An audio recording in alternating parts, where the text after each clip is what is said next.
ज्या वेळेला कोणीतरी आपला अपमान करतो ना, त्यावेळेला आपला म्हणजे एवढा आपल्याला राग येतो. राग येण्यापेक्षा आपल्याला असं वाटतं, की खरंच हा अपमान आपण का सहन केला? हा अपमान आपला का बरं तिथे करण्यात आला?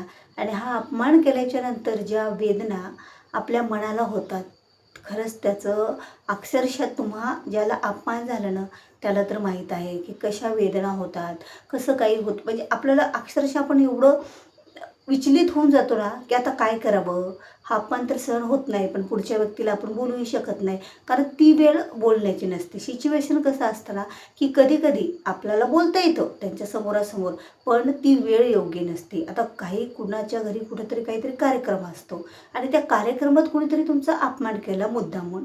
पण आता त्या कार्यक्रमात जर तुम्ही त्याला परत उत्तर दिलं समजा तिथल्या तिथेच, तर जे कार्यक्रमाचा जे काही कुणाच्या घरचा कार्यक्रम असेल, तुमच्या जवळचा घरातला कुठलाही, पण त्या कार्यक्रमाचा जो आनंद असतो, जे काही व्यवस्थित म्हणजे ते कार्यक्रम पार पाडावा ही जी भावना असते ना, तर त्यावेळेला काहीतरी त्या कार्यक्रमामध्ये विघ्न येऊ नये किंवा असं काही नसावं कार्यक्रमामध्ये असं आपल्याला वाटत असतं. म्हणजे नको वाटतं मग तसं कोणाच्या घरचं असो किंवा स्वतःचं असो. तर त्यावेळेला आपण शांत बसलेलंच खरंच खूप योग्य आहे. पण त्या अपमानाचा बदला तर आपल्याला घ्यावाच लागतो. कारण अपमान सहन करणे हे श्रीकृष्णाने सुद्धा सांगितलेलं होतं त्यांच्या गीतेमध्ये, की तुमचा विनाकारण जर कोणी तुमचा अपमान करत असेल, तुम्हाला खालीपणा लेखत असेल, तर त्याचा तुम्हाला सहन करायचा नाही. त्याचा प्रतिकार तुम्हाला करावाच लागेल. कारण एक वेळा जर त्या व्यक्तीपासून झालेला अपमान तुम्ही सहन केला, तर दुसऱ्या वेळेला ती व्यक्ती डबल तुमचा अपमान करू शकेल आणि अपमान हा कोणाला सहन होत नसतो. अपमान कितीही मोठा संत असेल ना, तर त्यालासुद्धा अपमान सहन होत नसतो आणि आपण तर एक सामान्य माणूस आहोत. त्यामुळे आपल्याला अपमान सहन करणं हे होत नसतं.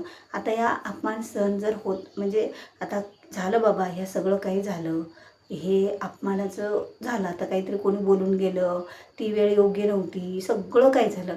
मग त्याचा बदला कसा घ्यावा? तर बघा, ज्यावेळेला तुम्ही खूप व्यवस्थित आहात. म्हणजे कसं, की तुम्ही आता बदला घेणं म्हणजे असं नाही, की आपल्याला कुणाचा बदला घ्यायचा म्हणजे त्याला काही हानी पोहोचवायची, असं कधीही वागायचं नाही आहे. आपल्याला कुणाला हानी पोहोचेल असं आयुष्यात कधीही वागायचं नाही आहे. फक्त जे आपल्याला वाटलं वाईट आपल्या मनाला, जे आपण आपल्या मनाला वाईट वाटल्याच्यानंतर ज्या वेदना आपल्याला झाल्या, त्याला जाणवल्या पाहिजे. फक्त एवढीच भावना ठेवायची. कारण आता असं नाही आपण, की एक गालामध्ये चापट मारले तर दुसरा गाल आपण पुढे करावा म्हणून असं काही नाही आहे. आपल्याला जेव्हाच्या तेव्हा त्या गोष्टी जरी हँडल करता येण्या गेल्या, तरी नंतर तरी त्या गोष्टी आपल्याला हातातून जाऊ द्यायच्या नसतात हां. आणि एक असं आहे ना, की एक मन आहे, एक स्वतःचं आयुष्य आहे. आपण आपली लाईफ जगतो, उगाच कुणाला काही मागत बसतो का? किंवा कुणाला आपल्यापासून काही त्रास आहे का? भलेही कोणी श्रीमंत असेल, कुणी गरीब असेल, असे ना कुणाच्या जीवनामध्ये काही चांगल्या गोष्टी असतील, कुणाच्या नशिबानं काही चांगल्या गोष्टी नसतील बी, पण ते त्याचं जीवन जगत आहे. तुम्ही तुमचं जीवन जगत आहे, त्याच्यापासून तुम्हाला काही त्रास आहे का? मग त्याला खाली लेखण्याचा, त्याला खालीपणा दाखवण्याचा तुम्हाला काही एक अधिकार नसतो. पण असतं ना, त्याच्याकडं काही आहे ना, ते भरपूर मोठ्या त्याच्यामध्ये राहतो आणि त्याला वाटतं की नाही मीच काय मोठा होऊन गेलो, माझ्याकडंच काय देवानं डोळे उघडून पाहिले काय. काही नसतं तसं. प्रारब्धात ज्या गोष्टी आहेत ते मिळतच असतात. प्रारब्धानुसार सर्व काही मिळते. असं म्हणतं ना, कधी ऊन कधी पाऊस असतो. आज याचे दिवस चांगले नाहीत, उद्या येतील. तुझे यापेक्षाही चांगले होतील, ते त्याच्यापेक्षाही चांगले होतील. कधी तुलाही वाईट वेळ येईल असं म्हणायचं नाही, की बाबा तुला वाईट वेळ येईल माणसाने. कुणालाही वाईट वेळ येऊ नये, पण असा कोणत्याच प्रकारे कोणालाच खाली लेखण्याचा प्रयत्न करू नये. देवाने प्रत्येकाला काही नाही तर काही दिलेलं आहे. कुणाकडे पैसा आहे, तर कुणाकडे बुद्धी आहे, तर कुणाकडे टॅलेंट आहे, कुणाकडे बरंच काही काही आहे. प्रत्येकाला प्रत्येक गोष्टी ही देवाने दिलेल्याच आहे. त्यामुळे कुणालाही कमी लेखायचं नसतं. आता ज्या वेळेला आपला अपमान होतो, आपल्याला ती गोष्ट सहन होत नाही, कोणीतरी आपल्याला काहीतरी बोललं वेगळं, तर त्यावेळेला आपण त्यावेळेला जरी शांत बसलो ना, ती वेळ नसेल बरोबर, तरी पुन्हा त्याचा बरोबर ते आता पुढच्या वेळेस तुम्हाला ती व्यक्ती कुठंतरी भेटली, तर त्यावेळेला त्या व्यक्तीकडे आपण निग्लेक्ट म्हणजे करायचं, त्या व्यक्तीकडे दुर्लक्ष करायचं. त्या व्यक्तीकडे आपण असं जास्त त्या व्यक्तीकडे आकर्षण आपलं नसलं पाहिजे आणि त्याला समजलं पाहिजे, अरे त्या दिवशी मी याला बोललो, त्याच्यामुळे हा मला बोलत नाही. मग त्याला बोलायचं नाही एक गोष्ट, त्याच्याकडे दुर्लक्ष करायचं. ते एखादी गोष्ट कधी 4 माणसात चौघात बोलत असेल तर त्याची गोष्ट काटण्याचा प्रयत्न करायचा. आणि ते जर लईच बढाया मारत असेल, परत अपमान करण्याचा प्रयत्न करत असेल, मग तर सोडायचंच नाही. मग त्यांनी जे शब्द तिथे वापरला होता, त्याच प्रकारची काही टाईम आणि तशा प्रकारचं सिच्युएशन तयार झालं तर नक्कीच त्याला तिथं प्रत्युत्तर द्यायचं, सोडायचं नाही. मग तो कुणीही असो, कितीही आपल्या जवळचा असतो. काही काही जवळचे व्यक्ती आपल्याला खूप जवळचे वाटतात, पण 4 चौघात गेल्याच्या नंतरनं ते आपलं काही सोडत नाहीत. बरोबर आपल्याला काहीतरी दाखवल्याशिवाय राहत नाहीत. आणि इकडं तर वाटतात आपल्या किती जवळचे आहेत आणि किती आपल्या चांगले आपल्याविषयी विचार करतात, किती आपल्याला म्हणजे त्यांना असं वाटतं की आपण त्यांच्या किती जवळचे आहेत आपल्याला वाटतं. पण ते 4 चौघात गेलं ना तर खरंच काही नाही तर काही करतात. पण त्यांना कुठल्याही प्रकारचं आपल्याला दुखापत होईल किंवा आपल्यामुळं त्यांना काहीतरी त्रास होईल असं बघायचं नाही.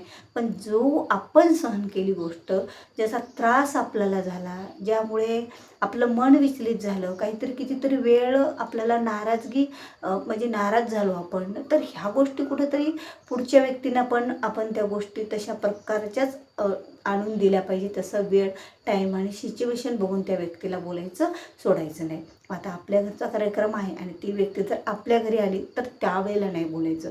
कारण आपल्या घरच्या कार्यक्रमात ती व्यक्ती आली म्हणजे त्याला अतिथी देवो भव म्हणतात. कारण आपल्या घरी आलेला तो पाहुणा असतो आणि अतिथी असतो, त्याला शास्त्रात फार महत्त्व आहे बरं का.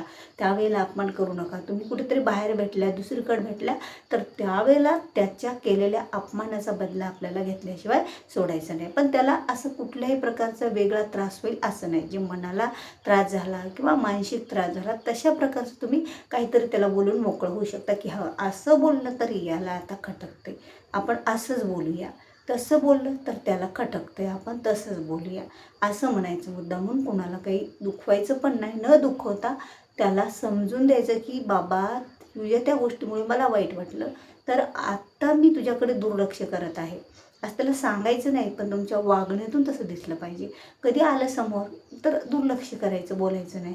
समोरासमोर जर भेटलं तरी जी स्माईल असते ती सुद्धा द्यायची नाही. मग लक्षात येतं अरे अरे कुठेतरी मेन्सलं काहीतरी. बघा, तुम्ही कोणाला स्माईल देऊ नका आणि त्याचं तुमचं काही नसू द्या. ते बरं तुम्हाला लगेच भेटलं की किंवा कॉल करून होते त्या दिवशी, तर तू मला बोलला नव्हता की तू मला बोलली नव्हती किंवा मला स्माईल पण दिली नव्हतं असं होतं ना, तर तशा प्रकारचं आपल्याला वागायचं असतं. आणि खरंच या जीवनामध्ये काही लोकांकडून काही लोकांना बराच त्रास होतो आणि या त्रासामुळे म्हणजे आता हे जे काही गोष्टी असतात ना, की विनाकारण काहीतरी कोणाला म्हणणं, विनाकारण डवचिणं, विनाकारण त्या चौकात निंदा उडवणं, हे बरोबर नाही बरं का. ज्याच्या त्याच्या आयुष्याचा प्रश्न आहे ते त्यांचं निपटतील ना, त्यांच्या कर्माचे फळं ते भोगतील. तू कशाला त्याच्यामध्ये तोंड खुपसून तुझे कर्म खराब करून घेत आहे. कारण देव आपले कर्मच बघतो, तुझ्याकडे प्रॉपर्टी किती हे बघणार नाही. तू कर्म कसे केलं, कधी कोणाचा अपमान केला, कधी कोणाला विनाकारण दुखवलं, हां असं नाही बघा. प्रत्युत्तर द्यावंच लागतं. श्रीकृष्णाने भागवतात सांगितलेलं आहे आणि महाभारत त्याच्यामुळेच घडलेलं आहे की प्रत्युत्तर हे दिलंच पाहिजे. ते कुणी असलं तरी सोडायचं नसतं. ज्यावेळेला आपल्याला विनाकारण त्रास झालेला असेल तेव्हा. पण उगीचच कुणाला त्रास द्यायचा नसतो, त्याचं पाप भोगावं लागतं. आणि त्यामुळे उगीच त्रास न देता प्रत्युत्तर द्यायचं शिका, पण विनाकारण कोणाला त्रास द्यायचं शिकू नका. जिथे तुम्हाला त्रास वाटला त्या प्रकारे तिथं बोलून दाखवा किंवा त्याला तुम्ही काहीतरी म्हणून दाखवा. ज्यायोगे तुमच्या मनाला ज्या वेदना झाल्या होत्या ना, त्या त्याला कळायला पाहिजे की खरंच याच्यामुळे असं झालं, त्याच्यामुळं तसं झालं. आणि अशा प्रकारेच आपण हे करायचं आहे, बाकी काही नाही.